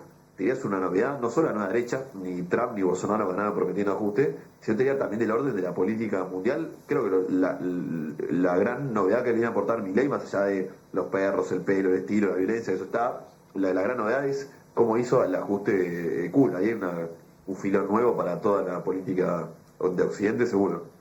Y de todo esto, en base a todo esto que venimos hablando, y reiteramos que El Loco y las Fuerzas del Cielo son libros de Planeta, de Juan Luis González, editados por Planeta, que se encuentran en librerías acá en Montevideo. Hay una pregunta que es medio como obligada, o a mí me queda obligada, que es, ¿has encontrado explicaciones? Pregunta difícil que requiere respuesta breve en este caso. ¿Has encontrado explicaciones acerca de cómo una personalidad, un personaje de este tipo pudo llegar a la presidencia de Argentina? Sí, tenía el capítulo más largo de este último libro, que es un poco más teórico, intentar responder esa pregunta, es el que más me sorprendió a mí para hacerlo, que es que todo esto, que a priori podría parecer contraproducente, es lo que le da potencia. Tanto a la hora de gobernar, o sea, la deshumanización personal que tiene él, a fuerza de trompadas del padre único en el colegio, le da potencia para gobernar. Él está ahora desfinanciando hospitales de niños, cerrando tratamientos oncológicos. Bueno, lo conecta con este momento del capitalismo neoliberal al mango y tan cruel. Bueno, eso le da potencia, y lo religioso también lo conecta con una parte de Argentina que está, y ya no te digo la cristiana, la judía, o sea, las religiones más tradicionales, no te digo la figura de Gauchito Gil, por ejemplo, es un santo popular muy famoso. Si no te digo, yo tengo 33 años, soy de la ciudad de Buenos Aires, de clase media, yo abro Instagram, ahora termino la nota y abro Instagram, y voy a ver que 5 o 6 grupos de amigos se juntan a tomar un vino y jugar al tarot. Esto no, hace 10 años no sucedía, o sea, se ha roto tanto lo comunitario, donde incluye también a las religiones, que este tipo de pensamientos mágicos alternativos han crecido mucho. El algoritmo lo recontra empujó también, la pandemia, la espiritualidad, la fe, bueno, las fuerzas del cielo existen porque el mundo está en esta sintonía, pero existe sobre todo porque hay mucha gente que necesita creer en una salvación mágica, que si no le cuesta encontrar un norte para que seguir. Esto también explica estafas Ponzi, que en Argentina está muy a la moda, pero Milei en muchos sentidos representa una Argentina que se le parece. Juan, no te voy a pedir que opines de política uruguaya, pero La Libertad Avanza desembarcó en Uruguay, igual no como partido, porque no llegaron a las 1.350 firmas necesarias que pide la Corte Electoral para que pueda existir como partido en sí. Pero ¿qué opinión te merece que este tipo de forma de hacer política se expanda de alguna manera en la región? Con esto que te estaba diciendo, no te pido que opines de política uruguaya, y teniendo en cuenta que realmente no llegaron ni siquiera a 1.350 firmas. Bueno, la vi a Lilia Lemoine intentando juntar, que es esta especie de consejera, / expareja, / pareja, diputada, vocera, que estuvo ahí y no le fue muy bien. Te diría, lo que de fondo hay que hacer es tomarlo muy en serio. Ojo con la idea de Eche, acá no puede pasar en Uruguay porque hay que tomarlo muy en serio. La nueva derecha encontró algo, creo que es Los Ingenieros del Caos, un libro espectacular de Leonardo Dimpoli que lo recomiendo, que arranca con una frase de Woody Allen, que no sé cuándo la tiró, que decía, los malos descubrieron algo que los buenos todavía no. Y la nueva derecha encontró algo a nivel internacional que es muy serio, que es que están organizados, hay una nueva derecha, como una internacional de derecha que está muy organizada, que tiene un propósito, que tiene 4 o 5 ejes claros que lo repiten en todos lados, y que el caso de Milei es muy representativo en ese sentido. El Foro Madrid de Vox y la CIPAC de Estados Unidos, el Partido Republicano, lo llevan a Milei, el Foro Madrid en octubre del 22 y la CIPAC a México, creo que en septiembre del 22, cuando él era solo un diputado raso, cuando era solamente 2 diputadas la bancada y estaba muy lejos la expectativa de llegar al poder, y lo llevan en términos económicos, si se quiere, sería como que compraron muy barato, y de repente le dieron sentido de pertenencia a Milei, le hicieron conocer gente, le dieron algunos relatos y algunos temas para incorporar a su agenda, que las incorporó, el wokismo siendo una muy clara, que antes no existía en el discurso de Milei. Entonces, están organizados, tienen un norte programático claro, tienen una ambición, una búsqueda de poder que es absolutamente clara. Bueno, esto de ir a Uruguay va en esa línea, ¿no? Están buscando expandirse y el momento histórico está a su favor. Entonces, bueno, hay que tomarlo muy en serio. La píldora con la cual creció Javier Milei en Argentina fue la subestimación. Entonces, mi consejo es no subestimar. Cambiando de tema y hablando un instante de vos, no sé si tenés perros, pero intuyo que vos creés más bien en un santo que San Lorenzo de Almagro. ¿Cómo va eso? Ayer ganamos, por suerte, un partido muy feo con un equipo de la B de Argentina, pero ganamos y ganar es la medicina, así que contento en ese sentido. Pero tengo una gata por ahí que la de Cerrepo cuando escucha hablar de Conan se siente celosa y empieza a dar vuelta y la deja cerrada. Juan Luis González, gracias querido, abrazo grande. Muchas gracias, Juan. Muchas gracias. Abrazo grande. Arriba. Bueno, cerramos este segundo bloque. En el tercero de la letra chica vamos a hablar sobre el Zunca y sobre el Zuntma, que es lo que está pasando con la industria pesquera en el Uruguay y con los trabajadores y trabajadoras. Todo esto en unos minutos nomás, ya venimos.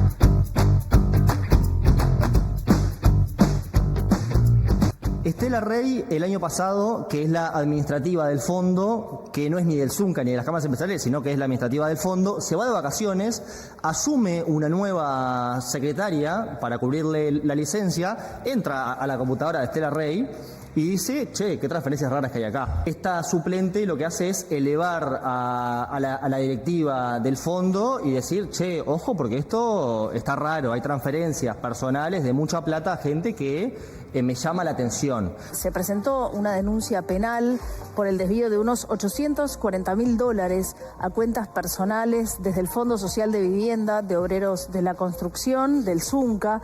Las maniobras implican a algunos dirigentes y militantes sindicales que ya fueron además expulsados del gremio. 3 militantes sindicales fueron condenados el jueves pasado en un juicio abreviado por los delitos de estafa, apropiación indebida, asociación para delinquir y asistencia al lavado de activos. Los 3 condenados de alguna manera mencionan, entre otros, al senador del Frente Amplio, Óscar Andrade. Es muy irracional esa línea de investigación, que está apoyada en qué? En que quienes delinquieron, algunos reconocen que se lo gastaron, y hay otros que delinquieron que dicen, no, yo no tengo para devolver nada porque esto fue para el Zunca o el Partido Comunista. ¿Con qué prueba? Cero prueba.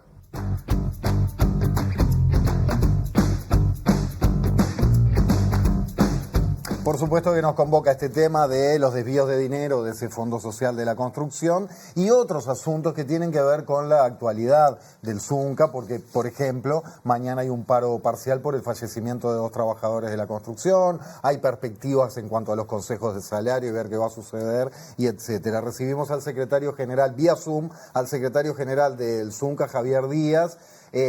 Buenas noches, Javier. ¿Dónde andabas que estamos comunicándonos por Zoom hoy?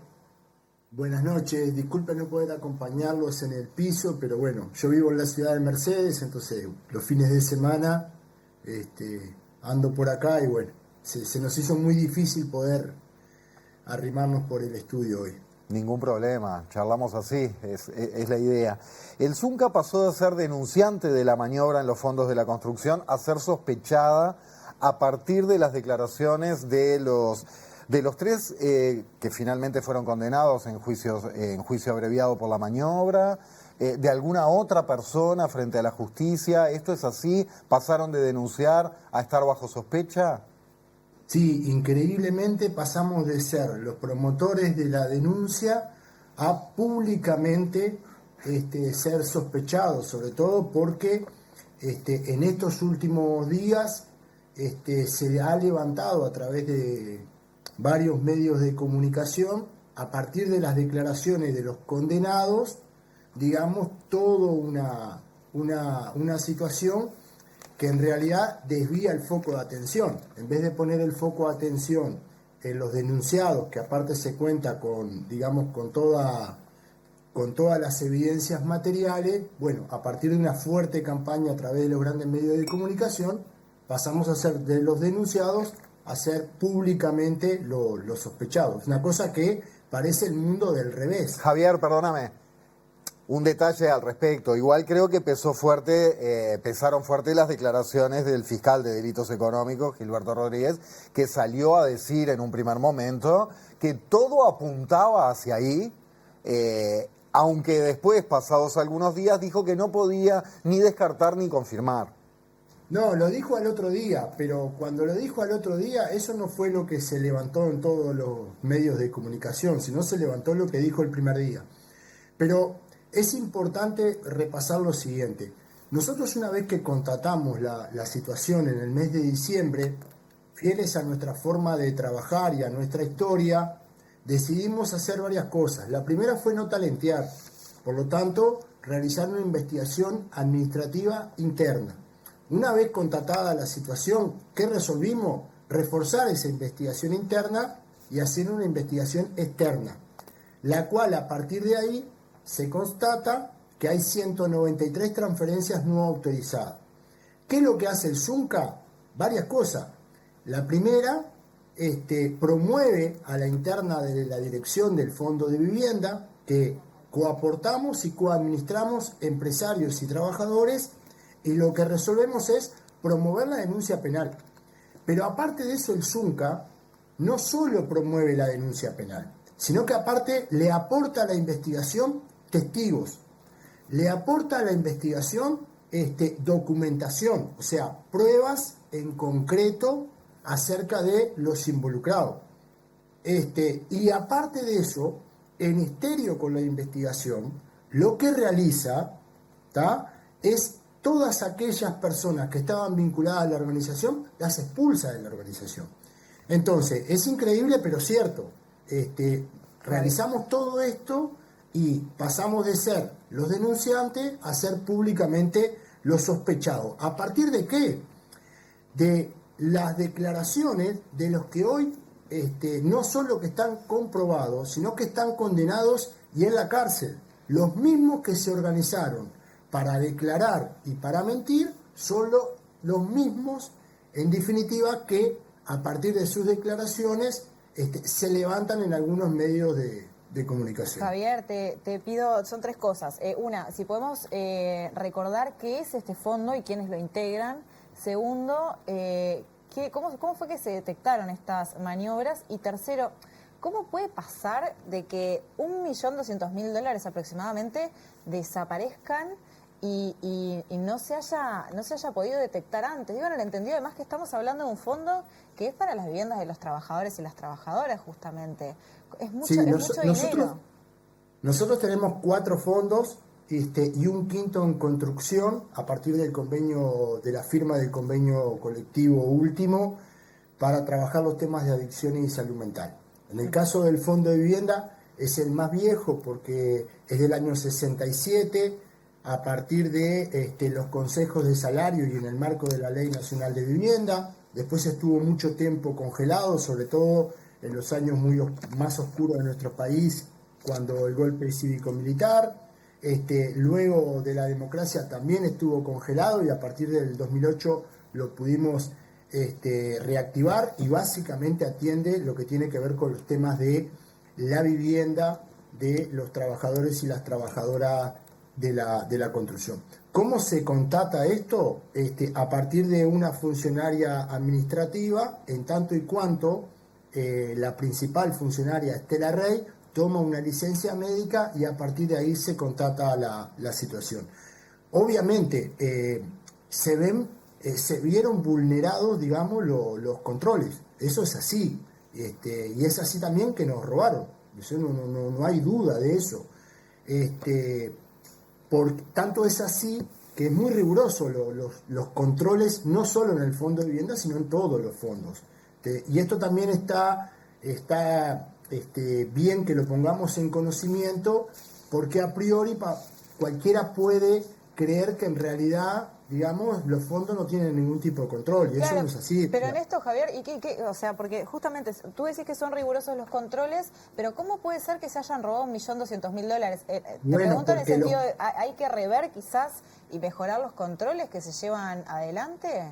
No, eso ni que tal vez, porque parte de la salida de todo esto tiene que ver, en definitiva, que es algo que estamos discutiendo entre empresarios y trabajadores, de cómo construimos procesos más garantistas para que esto no nos vuelva a suceder.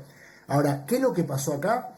Que una persona, una administrativa, con cerca de 20 años de estar trabajando en el Fondo de Vivienda, en su momento se le autorizó por parte de la directiva, a los efectos del pago de los salarios de los funcionarios, que se pudieron hacer ya no con los cheques y la firma de todas las directivas, sino a través de transferencias bancarias.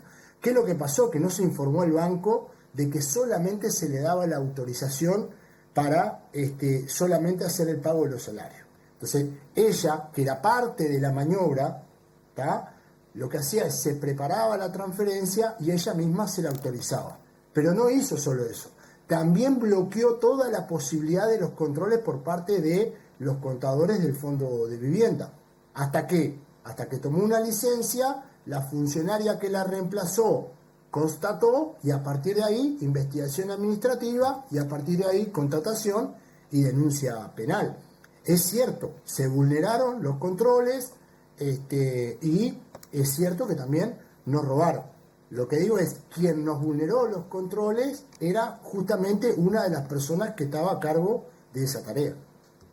Bien, la última con respecto a este tema para después tirar muy someramente los titulares de la realidad de la construcción. El senador Oscar Andrade dijo en más de un lugar que los 3 ex sindicalistas condenados aseguraron que buena parte de ese dinero, o que todo ese dinero iba para el Partido Comunista y para el Zunca, como una estrategia, no sé si Andrade dijo algo así como hicieron la del 30 o hicieron esta jugada que es muy vieja, para no devolver nada de ese dinero. Cuando le preguntan dónde está, iba para el Zunca y para el Partido Comunista. ¿Qué pensás vos? Bueno, a ver, yo repito, la fuente de financiamiento del sindicato es el aporte que realizamos las trabajadoras y los trabajadores. O sea, los fondos no son fuente de financiamiento y tampoco el Zunca precisa que los fondos sean fuente de financiamiento de nuestra organización. Y lo único que hay, materialmente no hay nada. O sea, esto lo tiene muy claro el fiscal. ¿Qué es lo que tiene? Las declaraciones, ¿tá?, de las 3 personas que no solo fueron formalizadas, sino fueron condenadas, ¿tá? Eso es lo que hay. Es más, también hay, porque el fiscal lo tiene, en definitiva, y en estos días incluso se ha empezado a publicar en algunos medios de comunicación, que efectivamente la plata no venía ni para el Zunca, ni para el Partido Comunista, ni para la campaña del sí. Es más, se están empezando a publicar, se ve que alguien que está accediendo a la carpeta fiscal se está empezando a publicar, en definitiva, cómo era, digamos, la maniobra y dónde se gastaban ese dinero. O sea, la propia Estela Rey surge de sus compras a través de Mercado Pago. Entre ayer y anteayer leí que otro de los involucrados se compró, no sé, repuestos para el auto, se arregló su cocina y no sé cuántas cosas más. Entonces, eso es lo que surge efectivamente de la investigación. Todo lo otro son dichos, repito, de los que se organizaron para robar y los que se organizaron también para mentir y para desviar, en definitiva, el foco de la atención, que tendría que estar en todo caso sobre las personas involucradas, y es donde se tendría que centrar la investigación. Javier, en un minuto te pido, pero mañana va a haber paro de 9 a 13 del Zunca tras el fallecimiento de 2 trabajadores, uno en Montevideo y otro en San José. ¿Cuál es el estado de situación? ¿Qué está pasando con los accidentes laborales y cómo está el tema de los controles también? El estado de situación es terrible porque ya han habido 7 siniestros mortales registrados en lo que va del año. Podríamos estar hablando de que se está dando un siniestro mortal cada 15 jornadas de trabajo. Esto nos retrotrae en el tiempo a los años donde campeaba la desregulación laboral, sobre todo en la década de los 90. Y tiene una previa, que es que también que en estos últimos 5 años, claramente por parte del gobierno de turno, ha sido un tema que muy preocupante, porque se precarizó el mundo del trabajo en general, porque hoy tenemos menos, el Ministerio de Trabajo cuenta con menos personal inspectivo y con menos programas en ese sentido, donde solamente en definitiva trabajan a partir de la denuncia de la organización sindical, pero hoy cualquiera que se levante mañana y recorra los centros de trabajo, no solo de la industria de la construcción, no se va a encontrar con los cuerpos inspectivos del Ministerio de Trabajo recorriendo los centros de trabajo, porque entre otras cosas no solo es insuficiente el personal para la fiscalización y los controles, sino que aparte hay muchos menos de los que había en el periodo anterior. Entonces, es un momento extremadamente complejo que requiere medidas mucho más radicales y que tienen que ver con que se tiene que cumplir con las normativas, con las leyes, con los decretos, se tiene que continuar promoviendo las campañas de sensibilización, a tal punto que en algún momento se debería de pensar, así como lo hicimos y lo realizamos, sobre todo en la época del 2013, ser un poco más rigurosos también del punto de vista normativo. Yo voy a poner un ejemplo. Cuando en el 2014 se aprobó la ley de responsabilidad penal, esto es, se endurecieron las normas en materia de seguridad y salud laboral, claramente se bajaron a la mitad los siniestros mortales y no mortales. Conjuntamente con eso, se creó, por ejemplo, y se ensanchó los decretos de seguridad y salud laboral en la industria de la construcción, donde, por ejemplo, el delegado tenía potestades para detener el centro de trabajo, ¿tá? Y solamente el Ministerio de Trabajo, a través de su cuerpo inspectivo, podía levantar la clausura. Y claramente que bajaron los niveles de siniestralidad. Ahora, ¿qué pasó en el periodo pasado? Que se tomaron algunas medidas que lo que provocaron fue un nivel de precarización mucho mayor. Se tomaron medidas increíbles, pero en el periodo pasado, aquello que habíamos avanzado, ¿tá? Resolvieron cambiar la norma y se pueden levantar las inspecciones por vía correo electrónico. Entonces, claramente que eso genera mucho más vulnerabilidad en lo que tiene que ver, sobre todo, con los controles y la aplicación correcta de las normativas. Entonces, en ese sentido, mañana tenemos un nuevo paro, tenemos una movilización a nivel nacional donde vamos a estarnos concentrando en distintos centros del país, denunciando, reclamando, le estamos pidiendo y exigiendo rápidamente una nueva reunión a las máximas autoridades del Ministerio de Trabajo para trabajar en este sentido. Se viene toda la discusión del presupuesto y este no es un tema que tenga que estar ajeno a la discusión presupuestal por dos motivos. Una, porque se precisa más cuerpo inspectivo, se precisan más campañas de sensibilización, yo creo que a esta altura obligatorias, así como también se precisa presupuesto para poder construir fiscalías especializadas para trabajar en todo lo que tiene que ver con la investigación de los siniestros mortales en el Uruguay. Javier Díaz, secretario general del Zunca, gracias por este ratito, lo seguimos en cualquier momento. Muchas gracias. No, gracias a ustedes. Buenas noches. Abrazo grande. Y seguimos con temas sindicales, en este caso para hablar de la pesca. La pesca está cumpliendo un mes que en plena zafra los barcos están parados por un diferendo entre el sindicato y las cámaras empresariales. El sindicato entiende que no están dadas las condiciones para embarcarse si no hay un tripulante más para que cumpla determinadas tareas cuando el patrón del barco esté descansando, por ejemplo. Desde las patronales se entiende que eso no está en el convenio general, pero que además los tripulantes son los que están y no hay lugar para uno más. Se da también que las jornadas de faena son largas, son en época como esta de zafra, de hasta 40 horas y más, en cubierta, la intemperie, en las condiciones que venimos denunciando hace mucho tiempo. La Cámara de Industrias Pesqueras del Uruguay acusa al sindicato de querer fundir la pesca sin importar las consecuencias. Entendemos que la negociación tripartita los empresarios la han tirado por el suelo, han desconocido al sindicato como interlocutor, la verdad con una total responsabilidad, un sindicato histórico de nuestro país que estas cámaras empresariales intentan desconocer. Toda la vida dialogamos para llegar a acuerdos. Lo que no estamos de acuerdo es que se tome una medida drástica de parar sin aviso, porque esto fue sin aviso. Ya de por sí estamos las 24 horas porque estamos en nuestro trabajo, no tenemos para dónde ir, o sea, vivimos en el barco. Los viajes de los barcos costeros varían entre 5 y 7 días. Si trabajaran las 24 horas, el barco se llenaría en 2 días. O sea, sería fantástico, seríamos todos felices. Pero ellos no serían felices porque trabajarían las 24 horas. El jueves pasado el Sindicato Único Nacional de Trabajadores del Mar y Afines se movilizó hacia la Plaza Independencia frente a Torre Ejecutiva. Dicho sea de paso, allí se registraron enfrentamientos con la policía y hubo personas heridas y un detenido.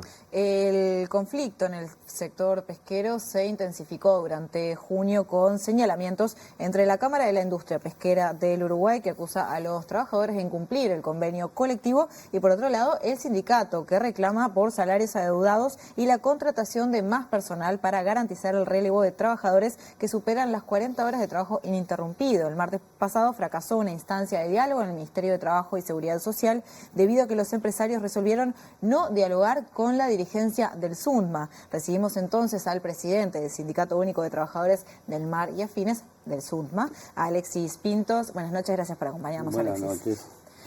¿Cómo podemos empezar a explicar este conflicto que ha tenido varios capítulos, pero que bueno, nos encuentra en este estado de situación ahora? Bueno, primero que las condiciones laborales de la pesca la venimos denunciando desde hace muchísimo tiempo, décadas. Que tenemos condiciones del 1900, y no es una exageración. Esto empieza, digamos, a gestarse, este problema, debido justamente a eso, a tripulaciones que después de tener estos viajes de 40 horas corridas, bueno, nos manifestaron y dijeron, bueno, hasta acá llegamos, esta tarea no vamos a hacer más, tenemos que descansar, tenemos el derecho al descanso. ¿Son barcos, perdón, de qué tamaño? ¿Con cuántas personas van? Son barcos corvineros, son barcos de costa, esos barcos que son de cercanía, que salen en pareja, barcos que trabajan las 24 horas, llevan entre 9 y 10 tripulantes cada barco, y bueno, lo que nos pasa es que mientras hay producción, mientras hay materia prima, se trabaja. Todo el tiempo sin todo parar. el tiempo sin parar.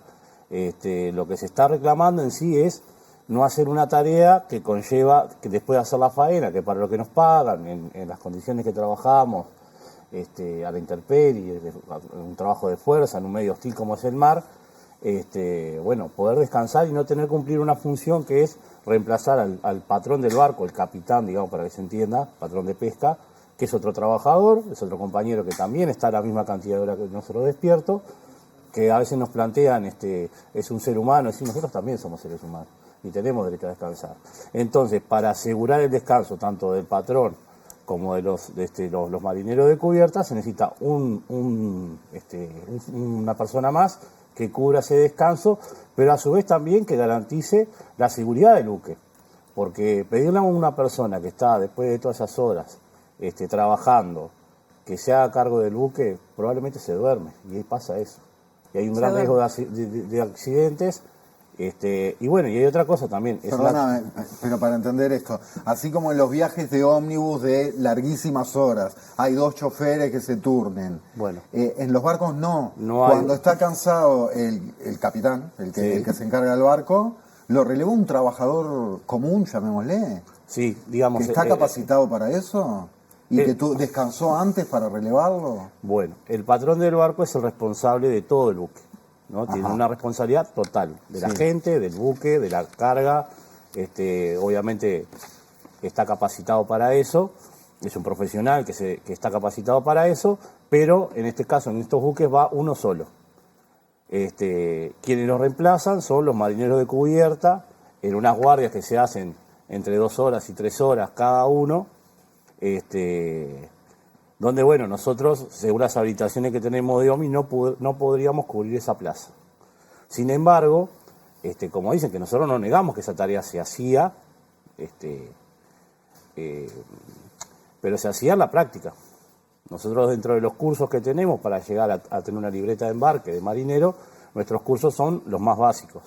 Y las habilitaciones internacionales no nos habilitan para poder hacer esa tarea. Sin embargo, por práctica se hace, y más, es una práctica que, digamos, en esos barcos es excluyente, porque si no sabes hacer la guardia, muchas veces a esos barcos no puedes subir. Y lo que me decía desde el descanso, no hay un descanso previo a la hora de tener que subir a hacer relevo. ¿Por qué? Porque cuando terminas la faena, bueno, inmediatamente tenés que suplantar a la otra persona, que, como dijimos, también está despierta, no es que no esté haciendo su función.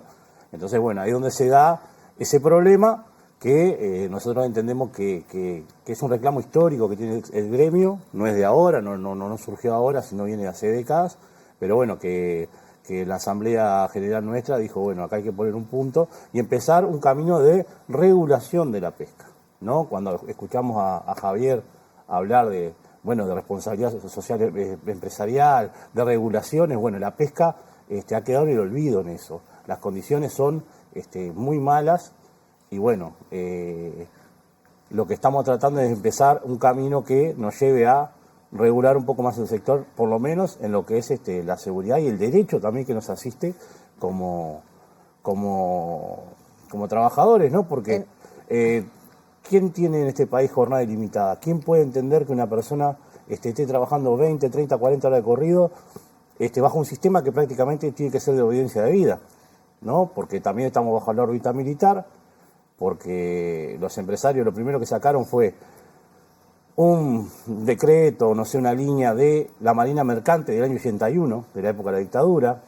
Después se quisieron defender con una evaluación de tarea como Sinterfor. Lo único que se han dedicado a mentir y a hacer una especie de cacería mediática continua sobre el sindicato y sobre los trabajadores. Alexis, intentemos entender cómo es que funciona el negocio pesquero en Uruguay y cómo es también el tema del salario de los trabajadores y las trabajadoras. ¿Cobran un salario fijo? ¿Cobran lo que faenan? Digamos, ¿cómo funciona todo esto? Nosotros seguimos en un sistema que es a la parte. Cobramos solamente si se captura. Si no se captura, no tenemos salario. ¿Te volvés a tu casa sin nada? Podemos estar 9 días afuera y, digamos, un barco lleva 2.000 cajas, no hay pesca por diferentes motivos y trajiste 200 cajas, cobraste 200 cajas y nada más. Nosotros ya también planteamos que ese sistema de pago también es ilegal. Nosotros no podemos ir, digamos, junto a las pérdidas o ganancias del empresario. Tenemos que tener un salario fijo, un salario digno. Y eso es lo que estamos reclamando. Claro, los empresarios lo que dicen es, perdón, pero que como que cuando hay faena, cuando consiguen mucho pescado, se cobran salarios más importantes, como que habría, no sé, esa es como la postura de ellos, ¿no? Como que, bueno, gestiónense. Bien, eso que dicen los empresarios, ¿no? Un barco que está preparado para completarse en 9 días. Si nosotros lo completamos en 2 días y medio o en 3, ahí hay un esfuerzo claro, un esfuerzo mucho más grande de los compañeros que están ¿para qué? Para completar ese barco. Y sí, nosotros también tenemos un salario que completemos el barco en 3 días o lo completemos en 10, cobramos lo mismo. Ahora, la rentabilidad de ellos es distinta. ¿Por qué? Porque cuando nosotros completamos el barco en 3 días, el gasto de combustible es menor, el gasto de víveres es menor, el gasto de aceite es menor. Y en el sistema, la parte que estamos, esa plusvalía que tienen, no la dividen con el marinero. Les queda a ellos. Les queda toda para ellos. Para decirlo claro, la pesca tiene una rentabilidad en 30 y 40% para los empresarios. Altísima. Y bueno, nosotros acá lo que estamos proponiendo es integrar otro tripulante más. Vemos en la prensa que dicen que la pesca, y en mucho diario, que la pesca puede generar hasta 10.000 puestos de trabajo más, y estamos peleando cuando nos están poniendo un paro arriba de la mesa cuando estamos diciendo de 28 tripulantes, de los cuales hasta se le ofreció, gestionado por el sindicato, con los compañeros de la Auto Marítima, poder tener pasantes y estudiantes para realizar esa tarea mientras nos sentábamos a definir esto. ¿Cómo? Perdóname, lo de los 28 tripulantes, me perdí ahí. 28 tripulantes sería porque son 28 barcos costeros que están en esta situación. Uh-huh. Que necesitarían para esos otra persona más, 28 puestos de trabajo serían. Donde se ofreció eso, pasantes de UTU, o sea, compañeros que están estudiando, que necesitan hacer horas también de práctica, y como para poder, digamos, abrir un paréntesis, desinflar un poco la cosa, salir a trabajar mientras nos sentamos a definir esto, bueno, también fue negado eso. ¿Cómo vienen gestionando las diferencias que se pueden generar en la interna del sindicato en relación quizás a trabajadores que tienen urgencia por trabajar y a determinadas consecuencias que generan a veces los paros de trabajadores? Por ejemplo, que hubo 95 trabajadores de Novabarca, una empresa que procesa pescados, que mandaron al seguro de paro justamente a estos trabajadores. ¿Cómo gestionan estos temas a la interna? Porque obviamente son decisiones difíciles. Nosotros, como sindicato, cuando peleamos salarios, los consejos de salario y todo, peleamos para todos, para los afiliados y los que no están afiliados. a nosotros no nos preocupan las declaraciones de esa empresa, en cuanto en algún momento dijeron que tenían 2.000 y algo de empleados y mandaron 95 solamente al seguro de paro, pidieron un seguro de paro especial por 95. Hay que recordarles, cuando dicen que se viola el convenio colectivo, que el año pasado estuvimos 8 meses en local patronal, por lo cual también estuvimos sentados en esta mesa, también después de una represión policial. Y bueno, ahí el sindicato actuó y generó seguros de paro especiales para todo el mundo. No distinguimos quién, para nosotros los trabajadores, y no nos vamos a enfrentar a otros trabajadores. No hemos entrado en eso donde nos quieren encasillar, de contestar esas cosas, porque no nos suma nada, y entendemos también porque es una preocupación de todos, porque todos queremos salir a trabajar. Acá, digamos, se ha tratado de como generar una interna dentro de nuestro sindicato, que bueno, se lo vamos a aclarar, ¿no? Acá no hay compañeros que quieran salir a trabajar y otros no. Acá todos quieren salir a trabajar. Pero los que quieren salir a trabajar en condiciones dignas, que se garantice los derechos básicos de cualquier trabajador y sobre todo la seguridad en la mar.